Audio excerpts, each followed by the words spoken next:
TV Puerto Rico. Me encuentro hoy aquí en la tienda de Guillermo Ramis, Ambrosia, en Torre de la Reina, y estoy con Jimmy Kowalik, de la bodega Ancien de California. Tiene una presencia en Oregon. La entrevista la vamos a hacer en inglés. Jimmy, thank you for the opportunity. So nice to meet you. Gracias. Pleasure to be here. I've heard you've been with Guillermo for 10 years or more or less. Something like that, yeah. It's been a wonderful ride. Guillermo has a great palate, a great friend, and whenever he has visitors, he allows our little blog with more than 30,000 followers now to be at hand and have a presence. So can you tell us a little bit about Ancient Wines? Yes, this is a wonderful project that is owned by Ken and Teresa Bernards. They are our owners and our winemakers.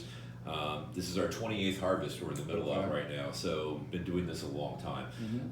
Kind of an unusual project, in fact, that we are located in the Napa Valley, but all we do is Burgundian varietals. We don't do any Bordeaux, so no Cabernet, no Syrah, anything else. We focus predominantly on Chardonnay and really predominantly on Pinot Noir. We make about 7 different Pinots every year, and that's what the project's all about. A lot of people claim to be terroir-driven. I think we are the absolute definition of terroir-driven wines. Ken, when he first started in the business, learned the necessity to have the right vineyard, the right location to grow the right fruit.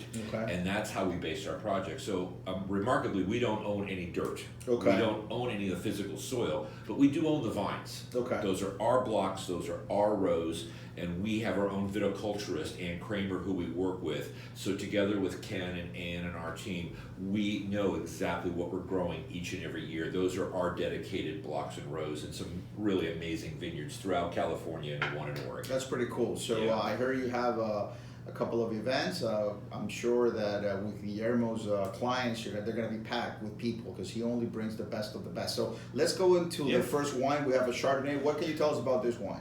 One of the things that we do with our Chardonnay and with all of our wines is that we're classically doing old world techniques with beautiful ripe California fruit. It's kind of what we believe is the best combination. Love the golden apple here. Yeah, this is 100% barrel fermented, so we always do our Chardonnays in a barrel fermentation. No set formula though. We have 3 different cooperages that we work with. We use new, we use used, we use neutral barrels. 100% French on everything we do. It takes me to those Pouligny Montrachet or Corton Charlemagne from Burgundy. I love the kiss of the oak there, the citrus oil. The color just glows in the glass, and it kind of reflects itself on the first smell and the first palate taste.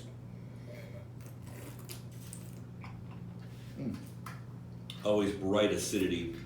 Beautiful acidity and the minerality. I mean, the stony, the bone fruit. Absolutely. It's fantastic, and then it has that sort of cleansing finish at the end that would, make a meal amazing with this. What would you pair this with? This is obviously a classic seafood wine. If you could do a Lagostino or a lobster dish, that richness of the lobster, the acidity here would cut right through that. And just really, really. Would you pair this with a grilled octopus? You could, absolutely, with a light oil base, a little seasoning. Obviously, with that beautiful cleansing sensation, you can cut through the spice. And the finish is long. It is going and going. And you get that little hair of a whisper of oak, so it's not overpowering. Everything is balanced, and it just really gives a beautiful mouthfeel and surrounding. Chardonnay. And obviously, it's big, has oak, but it's not overblown. It's not overwhelming. Correct. It's very Burgundian. I mean, it's an high-end Burgundy. It's an homage to Burgundy. Thank you. We appreciate that. That's really Ken's goal. Everything that he produces, he wants it to show you where it came from. It's not about him. It's not his hand. It's about the vineyard and taking that vineyard and showing it all the way through to the glass. And I've worked with him now for 5.5 years. I've seen like 6 different vintages. Year in, year out, it's consistently made. Delicious. Amigos deben probar este Chardonnay de Ancien. Let's go to the second one. We're going to the reds. What can you tell us about this Russian River Pinot? Russian River, this is located at the southern end of the Russian River in Sebastopol area. So we get a little more Pacific Ocean influence, a little cooler climate. The farther you would transfer up into the Russian River, things would get a little warmer. We like that yin and yang. We like the warm days but the cool nights. And we just think that gives that hang time, the necessity to get ripeness into the fruit. So here we move into more of the darker fruits. Cheers. I love the clove, the cinnamon, the spice. Absolutely. So now you're looking at your pork dishes. Obviously, we did a little bit of hamon yesterday, and it just that saltiness on the hamon, and it just brings out the dark, beautiful fruit. Cherry, big cherry here.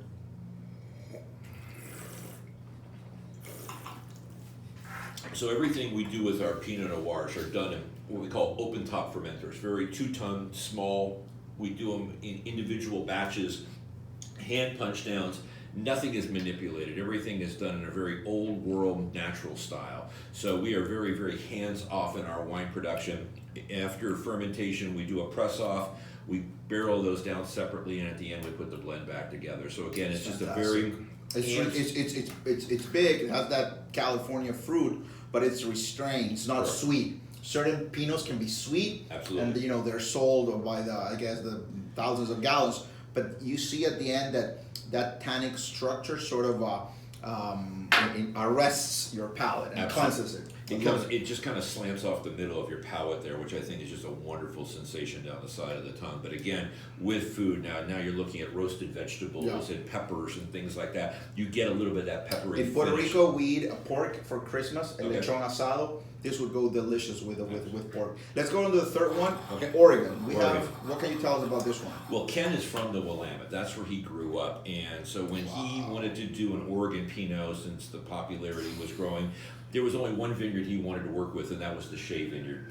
He and Mr. Dick Shea are very close friends, and this is a serious one. This is a serious one. This is our big boy one, as we like to say.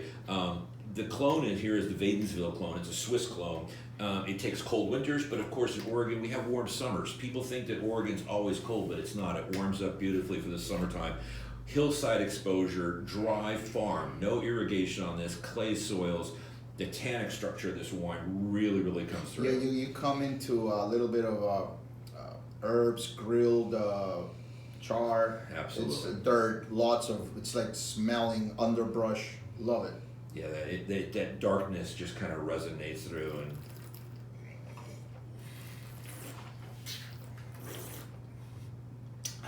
this is a glorious wine. This is a 2016 95 plus point wine for sure. Yeah.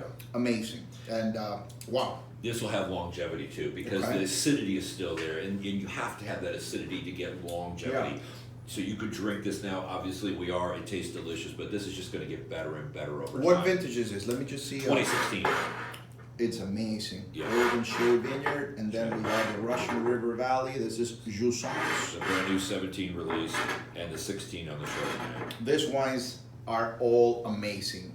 Thank My you. friends, you have to come visit Ambrosia and ask for Ancient Wines. This has been fantastic. Thank you so much, and hopefully we will be able to sample many more wines here at Ambrosia. Será hasta la próxima, amigos. Salud. Cheers.